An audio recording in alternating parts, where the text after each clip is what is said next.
Good morning on this Sunday, November 29th, and welcome to the Georgia Gang.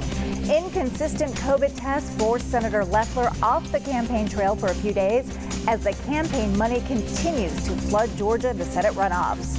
Several state senators are calling for a special legislative session to address voting concerns, and pressure mounts for Governor Brian Kemp to do more as we see the numbers of coronavirus cases tick up here in Georgia. Darren, Phil, Janelle, and Kathy are all joining us as we continue our social distancing. The debate and discussion begin right now.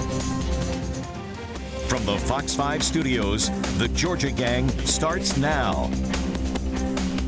We're wrapping up a holiday week, but there's not much rest for Georgia's two U.S. senators and their challengers as the balance of the Senate will be decided here on January 5th. Janelle, we'll start with you because critics have been extremely harsh on the campaigns of Senators Kelly Loeffler and David Perdue for holding these in-person campaign events where some folks choose not to wear masks.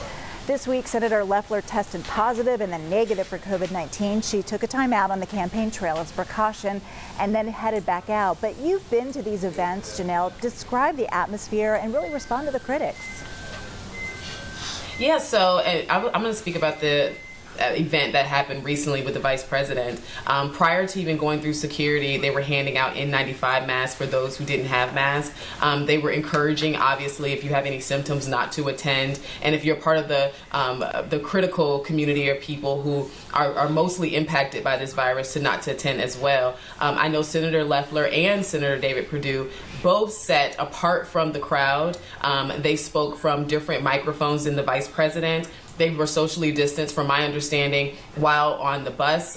There were a number of precautions taken, so I'm sure it was a surprise when they got their first positive test. But like you said, the next test was inconclusive, which we have seen this happen for others. It's just not as public. But then she tested 2 more times right after that, and they were both negative. And she's doing fine. She never had any symptoms of anything, so we're not surprised that she has negative testing. But I assure you that despite what people's personal decisions are once they're in the crowd and we're outdoors, all of our events are outdoors. So if you're in the crowd and you're outdoors, you can't really control what people do. But I do know that these leaders are setting a great example. But Aaron, every week we talk about the money that is pouring into Georgia and these 2 Senate races, possibly more than $250 million on radio and TV ads by the campaigns and the groups that support each candidate. Fair Fight is also pumping millions more into the efforts of the Democratic campaigns. Where do you think these races will be won? On the ground with grassroots organizers or on the airwaves? Well, I'm really glad to hear from Janelle that Senator Loeffler is recovering well. So, Janelle, please express my speedy recovery message to her as well. She's going through this process. Look, and Lori, I think every campaign is trying to figure out how do you safely and effectively participate in grassroots campaigning that requires door-to-door canvassing. And, on the Biden campaign, we were very, very sort of reluctant to do it because the national campaign did not want us to put anyone in harm's way. And so now it's just an air war. And the good news for Democrats is that we're going to have more than enough money to compete with the amount of money that the Republicans are going to have. But I think if you're in the campaign right now, you're trying to figure out a way, okay, beyond the digital ads, beyond radio, beyond TV, beyond texting, voicemails, what's an innovative way to really turn out our base? And I think you're going to see Democrats and Republicans sort of safely with a phased approach begin to figure that out. But I don't suspect that will happen anytime soon at a time where we're watching these numbers in Georgia slightly increase. We have had door knockers, I will say, at our house. Phil, and no doubt that Stacey Abrams got a lot of the credit for Joe Biden's win here in Georgia. With Fair Fight, she's pumping more money into the groups to strengthen the get out the vote efforts. This was obviously very successful for her and Democrats. So how can Republicans counter this strategy? Well, Stacey Abrams is pursuing a great strategy, and I think Republicans have taken notice over the years as to what she's been doing. She's been doing a lot of planning. I think she's probably the most influential Democrat in Georgia, probably far outshadowing Mayor Bottoms of Atlanta. But I've had door knockers too at our home, and I think that Theron made some good points. I think both candidates are trying to be innovative, and I think that You asked me, Lori, a couple weeks ago how much money I thought, and I had to think a minute. I wasn't sure, but it could go up to $500 million. It's absolutely astounding, and it's hard to get your arms around it. But yes, I think that the airwaves are very important. I think we could talk about messaging. I think the Republicans need to, as I said last week, pivot on their messaging and focus more on kitchen table issues. But finally, and I think we would all agree on this, it's a turnout runoff for in January. It's both sides getting out their bases. There's very few undecideds. And Kathy, Phil mentioned that Republicans are also focusing on the ground game. They've had 21 regional field directors, 1,000 field staff, and then separately, the RNC is also hiring 600 staffers with another $20 million. So they're not taking any chances this time around. Well, the stakes are really high. It's for the control of the Senate, so everybody is going to do every single thing they can. I think there's going to be a lot of micro-targeting going on where people are looking at very, very small samples of groups and trying to move them out, to vote and make sure that they get out and, talking to people with some relevance to the issues that they care about. And I think there will be a lot more door knocking going on despite the concerns about the escalated level of COVID. But everybody knows you do have to touch people, and we are getting oversaturated with ads, and most of them don't say anything. So lots of people are going to be, taping things, recording things, and fast forwarding through all that. So you've just got to get real sticky real fast on the ground. Janelle, let's talk about the ads. Senator Leler's ads are using Reverend Warnock's own words against him. He says they were taken out of context. But I want to know, what did you think of his ad this week where we see another appearance of his dog, and he basically says that Senator Leler's attacks amount to just doggy doo-doo? I'm not really sure how to say that on TV. But, what do you think about his strategy? I mean, his ads are memorable.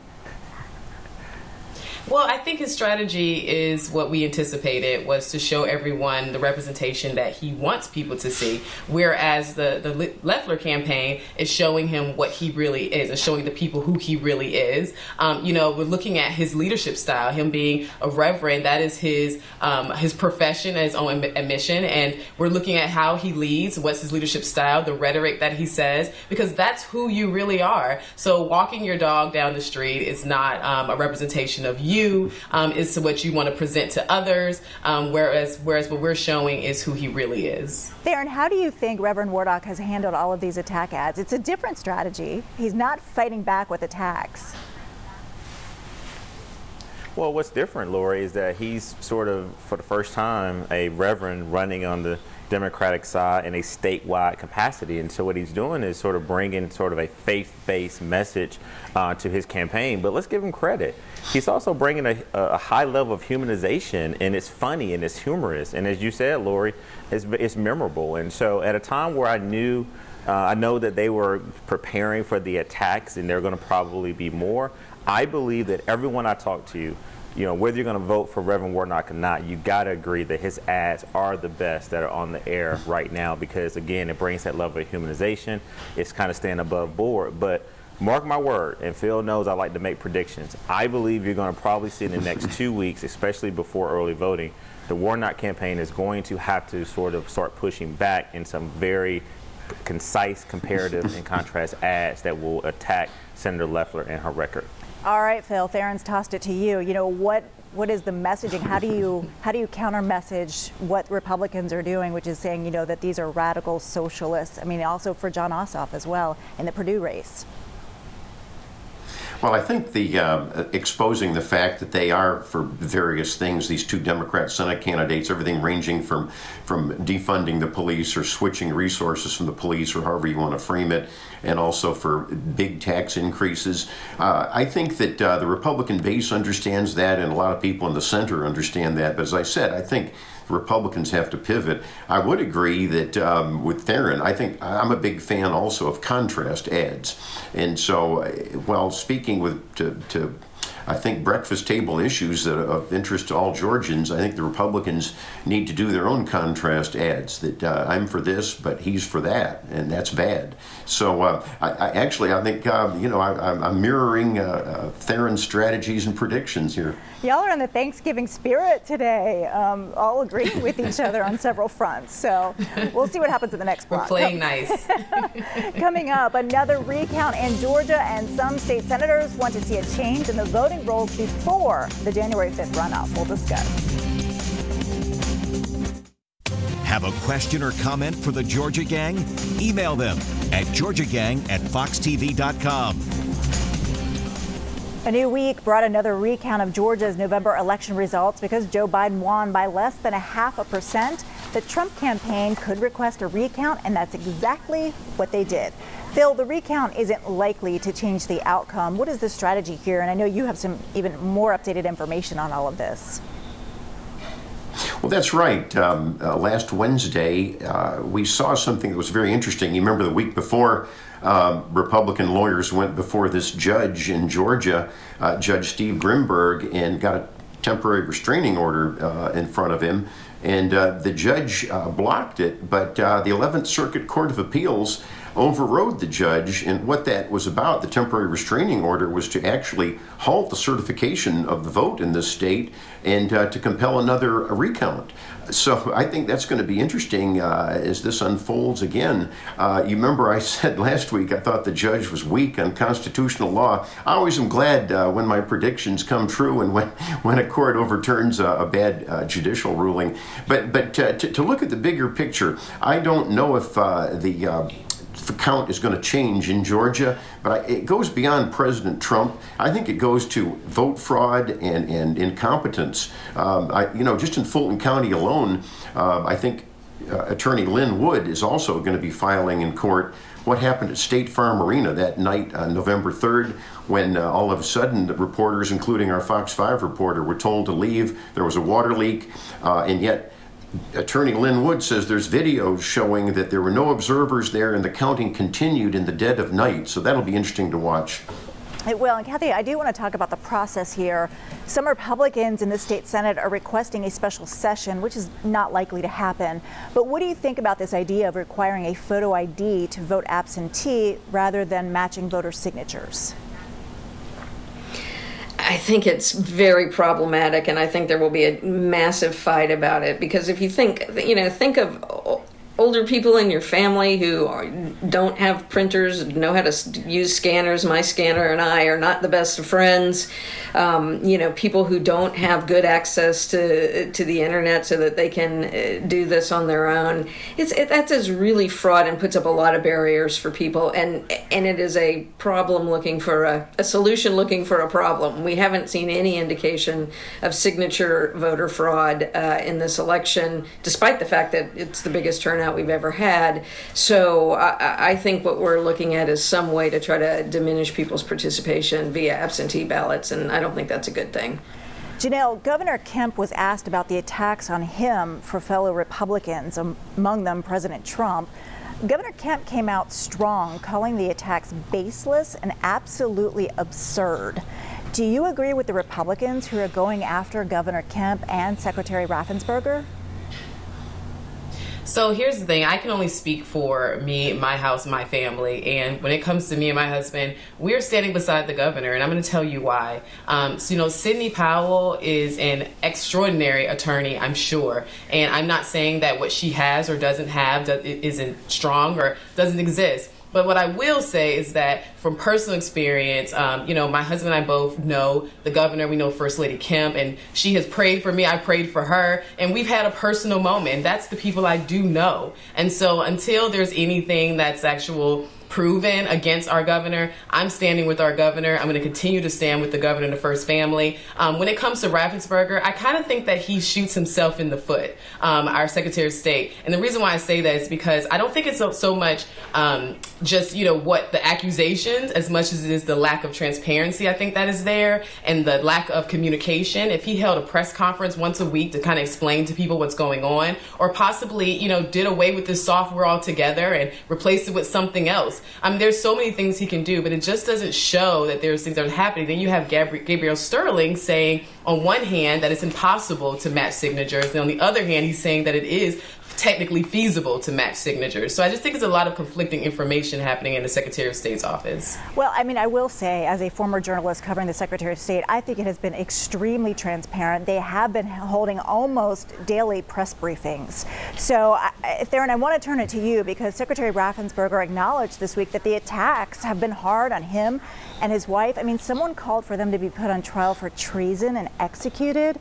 But let me ask you this, because Republicans also point out that Stacey Abrams did not concede the race 2 years ago to Governor Kemp and question the integrity of the voting system.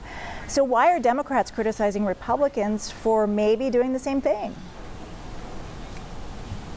Well, the difference, Lori, and yes, Stacey Abrams did not concede, and I know Janelle will keep me honest and say, as of today, she is yet to concede.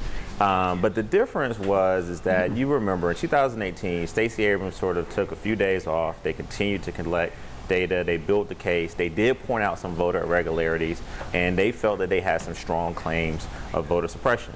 The difference here is that you didn't see her being attacked by other Democrats or her attacking other Democrats who may have not played a role in that voting process. You didn't see Stacey Abrams attacking voter officials in Democratic counties. They just pretty much laid out a case and quite frankly has sort of been able to benefit from the cases that they were able to prove with some of the voter irregularities that happened in 2018.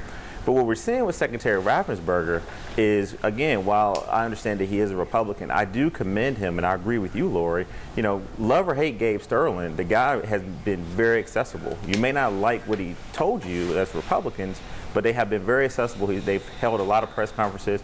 And even Secretary Raffensperger, you know, sort of did an op-ed this week where he really pushed back on President Trump, and he pushed back on Congressman Doug Collins, and also, you know, really said that, you know, he's felt like he's been attacked at a time where he not only supported Donald Trump, voted for him, and his family voted for him. And so there's just a huge proxy war going on right now within the Republican Party, and it's a huge, you know, divisiveness of people really sort of picking their corners. But I think ultimately people in the Republican Party are going to have to figure out, what does life look like after President Trump? And you got to defend yourself. Okay, Phil, I'm getting a hard wrap, but I'll give you 20 seconds to respond as a Republican.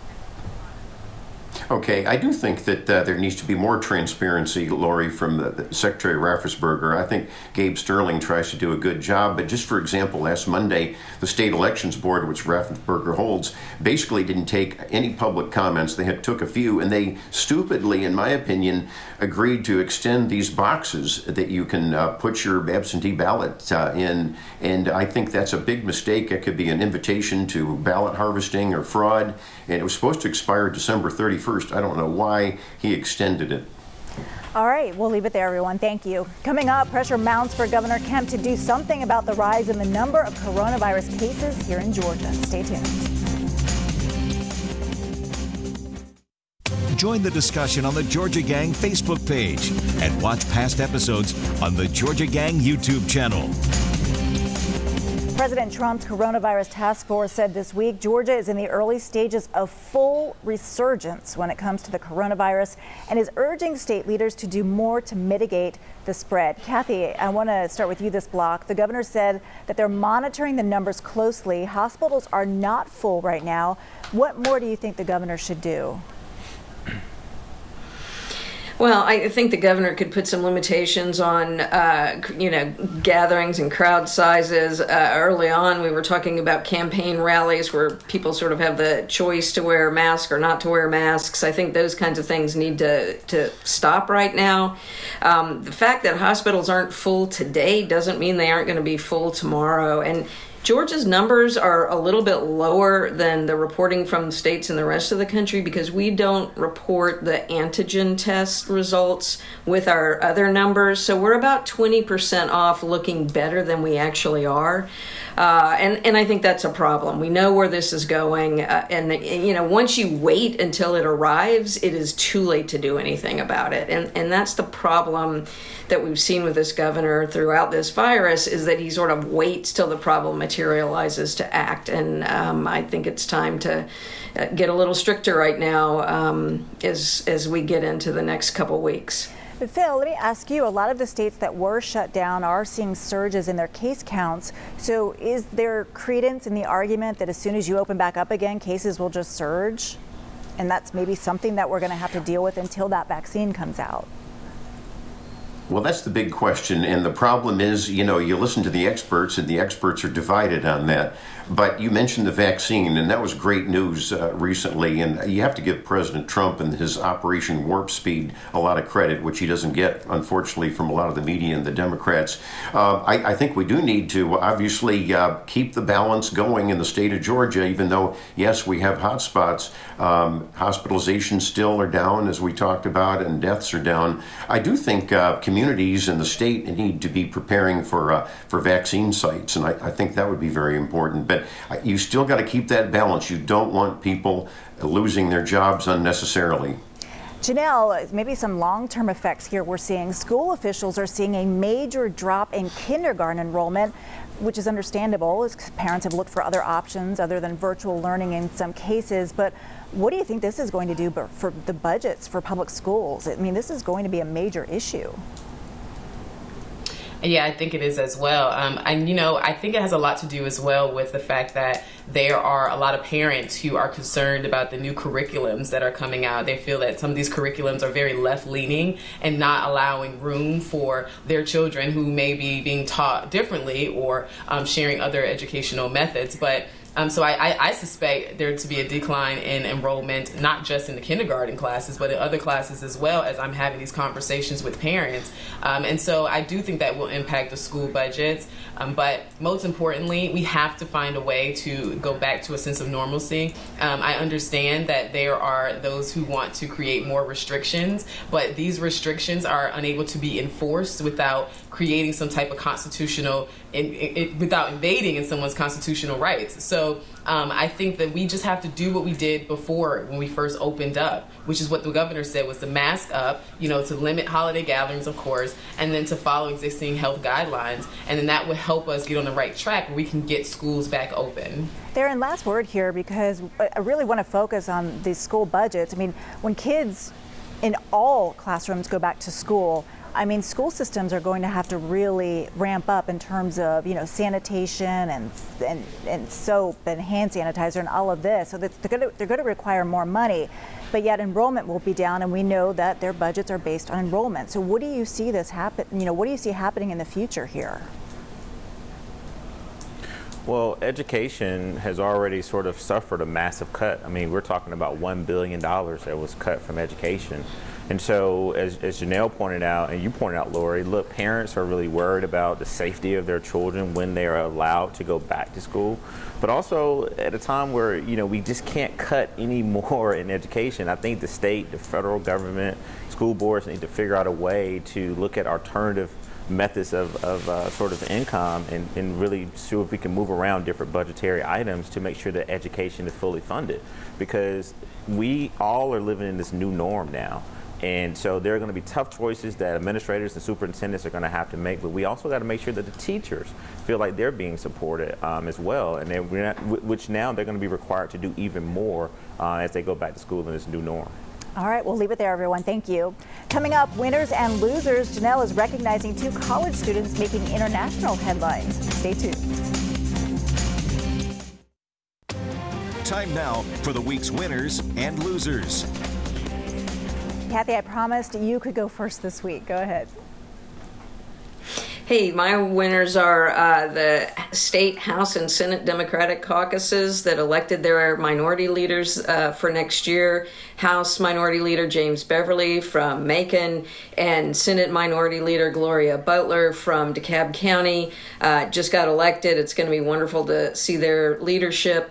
And for those who are voters in Fulton County, don't forget to vote on Tuesday for the election to fill the remaining few days of Congressman Lewis's his term this time around. Good reminder. Great. Thank you. Janelle. Yeah, so I want to start with the 2 Rhodes Scholars. Of the 32 that were selected nationally, 2 of them came from Georgia. So congratulations to Phaedra Buchanan, who is of Tyrone, Georgia, and Samuel Patterson III of Marietta, Georgia. Congratulations. I want to remind people that we have a public service commission going on, so please support Bubba McDonald. And lastly, to the governor's office, GBI director, Attorney General Carr, all of those are part of the sex trafficking initiative. The 16-year-old girl who was released to escape the sex trafficking. Good for her. I'm so proud of her. Great. All right, Phil, over to you.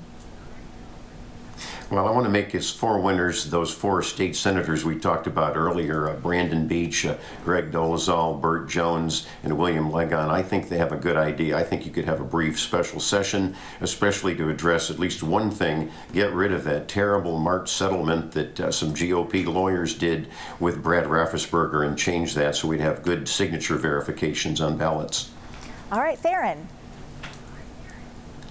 I also want to encourage people to go out and vote on Tuesday, December 1st, and then we have a very important Senate race, State Senate District 39. So I'm supporting Sonia Halpern, so definitely would encourage people to support her. And also want to give a shout out to Andrea Moatar. I met her this week, Lori.